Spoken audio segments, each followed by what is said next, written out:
আরে সকাল মানেই হলো একটা ব্যস্ত দিন। কারণ এই দিন হলো ঘর পরিষ্কার করা, নিজের জামা প্যান্ট ধোয়া, নিজের যাবতীয় কাজ করার দিন। তাই আমিও তাড়াতাড়ি সকাল থেকে নিজের কাজ করতে লেগে গেলাম। যে বিছানাতে ঘুমাই তাকেও তো পরিষ্কার করা দরকার। তাই জন্যে সুন্দর করেও আমি বিছানা চাদরটাকে পেতে নিয়ে নিচের বালিশটাকে সুন্দর করে গুছিয়ে রাখলাম।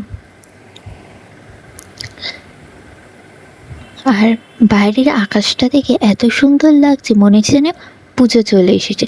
আর সত্যি বলতে তো হাতে গোনা কয়েকটা দিন, দেখতে দেখতে পুজো চলেই এলো দোরগোড়াতে। তোমরা কি পুজোর শপিং আরম্ভ করে দিয়েছো? অবশ্যই কমেন্টে জানিও। এরপর মুখ ধুয়েই আমি চলে এলাম ভাত বসাতে, কারণ আজকে আমি আর মা একটু বেরোবো। ওই জন্য মা বললো তাড়াতাড়ি ভাতটা বসিয়ে দে। আমিও মায়ের কথা শুনে তাড়াতাড়ি ভাত বসিয়ে দিলাম। এদিকে আমি গ্যাসটাকে জ্বালিয়ে নিলাম, নিয়ে ভাতের চালটাকেও ধুয়ে আমি দিয়ে দিলাম ভাতের মধ্যে। আর আজকের কি হয়েছে জানো, সেটা তোমাদেরকে আমি অবশ্যই বলবো লাস্টে। আর এদিকে মা করবে আজকের কচুরলতি উচ্ছে আলু ভাজা, তার জন্য ওইদিকে মা খাচ্ছিল কচুরলতি, আর এদিকে কচুরলতি বসিয়ে দিয়েছে।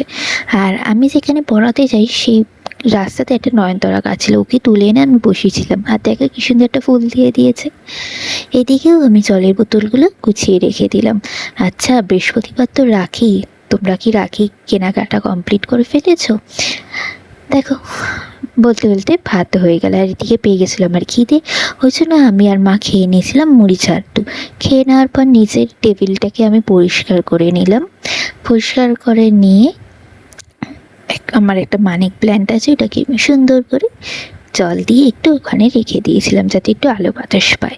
আর এইদিকে জামা প্যান্টগুলো ছিল সেগুলোকেও আমি গুছিয়ে টেবিলের উপরে সুন্দর করে রেখে দিয়েছি। এদিকে কথা বলতে বলতে দেখো মায়ের কচুরলতি উচ্ছে আলু ভাজা সব রেডি হয়ে গেছে। আর আমাদের দুপুরবেলায় কারেন্টটা চলে যাওয়াতে আমার চান লাঞ্চ কিচ্ছু হয়নি।